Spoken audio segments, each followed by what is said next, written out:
আমার মনের রাজ্যে ছিল এক এমন রাজকুমারী, তারে ভালোবেসে দিয়েছিলাম যা ছিল আমারই। আমার বুকে মাথা রেখে বলতো মনের কথা, ভাগ করিয়া নিতাম দুজন দুঃখ কষ্ট ব্যথা। আমি শুধু ছিলাম যে তার প্রেমেরই পূজারি, তার ভালোবাসা করলো আমায় পথেরই ভিখারি। তার কত ভালোবাসি জানে না রে জগৎবাসী, জানে অন্তর্যামী।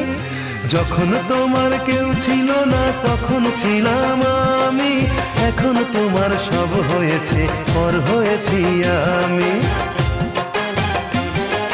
যখন তোমার কেউ ছিল না তখন ছিলাম আমি, এখন তোমার সব হয়েছে পর হয়েছি আমি।